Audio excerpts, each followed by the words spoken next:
fucking submit to these. My mistake was to submit to these when I was like 43, 44. By 44, I could see I was having problems already. And I submitted to these. And this is worse for you. That's why I used to tell you, glasses. Don't put the glasses on. Hold on. Yeah. Make your eyes muscle, that thing. It's like when you wear fucking hearing aids. Like, your hearing gets lost. Well, they say with vision, like, the problem is we're looking at things that are real close up all the time. And your eyes are supposed to do a bunch of different things. They're supposed to look at stuff in the distance. They're supposed to look at things up close. And if you don't look at things in the distance all the time, you lose that ability. Well, I'm going to be as honest as I can with you. I'm not trying to be cute here. Okay. I lost my eyesight when I stopped doing coke. Because when I was doing coke, my eyesight was on point, Jack.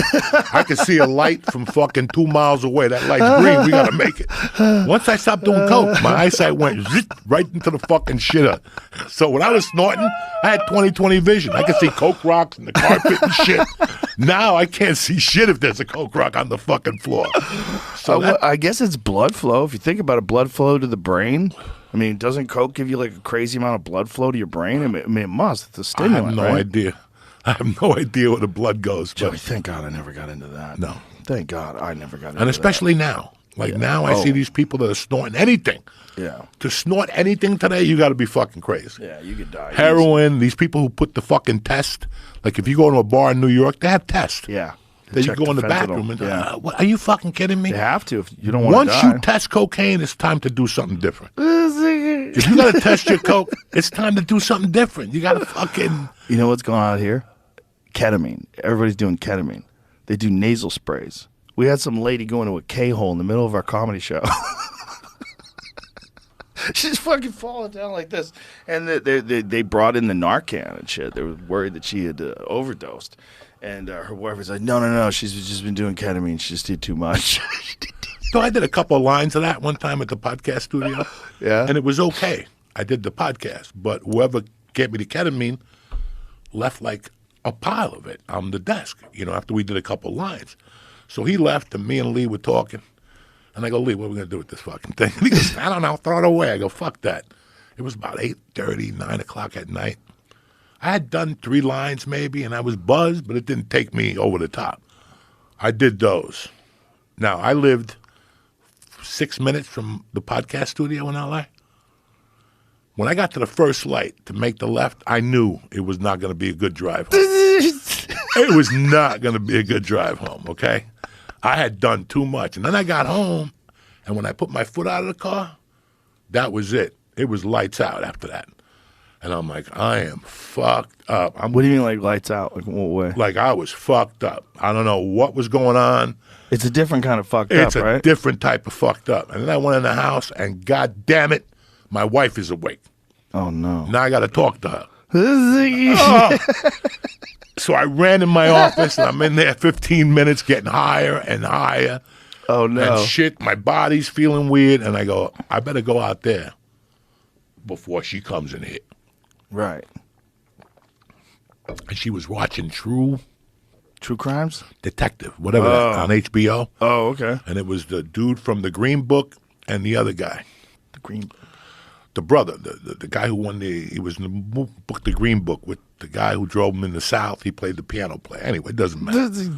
So, you never saw The Green Book? I don't think I saw That's The Green Book. That's a good Book. fucking movie. We were talking about him yesterday, Marshall Ali. Yeah. That guy's awesome, man. He's awesome. He was great in that Netflix documentary, or the Netflix show we were just talking about the end of the world with Julia Roberts and Ethan Hawke. Oh, I didn't see that. It was good. Fucking Giannis hated it, though, huh? Yeah. He's trying to get me to hate it. I kind of went with him a little bit, right? He influenced me. I was like, yeah, there were some parts I didn't like. Yeah, you didn't like the animals. The CG animals. Getting picky. Yeah, bunch of CGI animals staring at people. I'm like, come on. No. You don't need to do this to me. No, but I looked at him, and while I was watching TV, his head kept getting bigger. And I'm like, I couldn't take it. I'm sitting there. I got no T-shirt on. I'm sweating profusely. She's kind of looking at me. I'm kind of looking at her. Your wife is a fucking angel. And finally, she really is. I couldn't take it no more. I couldn't take it no more. And I go, what the hell's going on here?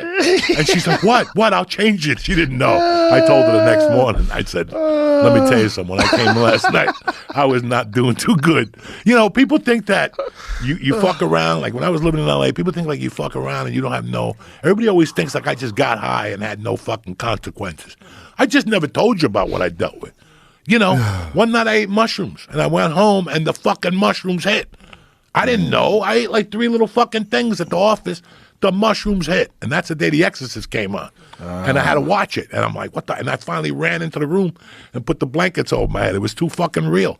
Like I have horrible high stories. I just don't repeat them because, you know, people won't believe them. I remember when we were on a plane once and you were eating Stars of Death. And we were like almost at New York. And it was like an hour before the plane landed. Joe Rogan, I almost fucking lost it. I was having a panic attack. It was getting bad. It was getting bad. And then you go, but I'm back. And then you pop 2 more. I'm like, how did you just fucking do that? Oh. You just had a panic attack almost. You know, for 3 years I cried about this anxiety. I can't take it. Yeah. Fucking, I don't do edibles now. Is that what it is? Monday nights. So was it edibles that was giving you the anxiety? You said it yourself. Yeah. You can't live on a 2,000 milligrams a goddamn day. Something's got to fall apart eventually. Yeah. You know, that was kicking it up. And then anytime I would get above 200 milligrams, the whole world was just like very slippery. Very slippery. It was like, this is like, I could see how edibles could get someone to legitimately lose their mind. That's why when I was talking to Alex Berenson, he wrote that book, Tell Your Children. It's all about schizophrenia and about how there are people that get introduced to high doses of marijuana and it induces schizophrenia. We know people. We both know a couple of people that have had that happen to. I'm like, this is real. I think marijuana is very beneficial in low to moderate doses. Well, you get above certain doses with certain psychologies, certain people, certain times of their life, you know, certain things they're going through. You never know. You could fucking crack. You never know. You could. And I can tell you that's the truth. Yeah. That's the truth. Because at times, you know. It gets, marijuana at the high doses is not what people think it is. It gets to that very psychedelic place where it's like, this might as well be acid. Like the real high doses. There was some time where Eddie Bravo had these THC pills. One of his students had made his own pills, had like turned keef into pills. I forget how many we took, but I was talking to this one dude and like I might as well have been in another dimension. Like my relationship to reality was very slippery. I was like, if I was losing my mind right now, if I wasn't in a good place in my life, life is falling apart, maybe you're, getting fired, your house is repossessed, going through a divorce, maybe you have cancer, who knows, whatever it is. And then you get that dose, it could send you over the top. Bro, I had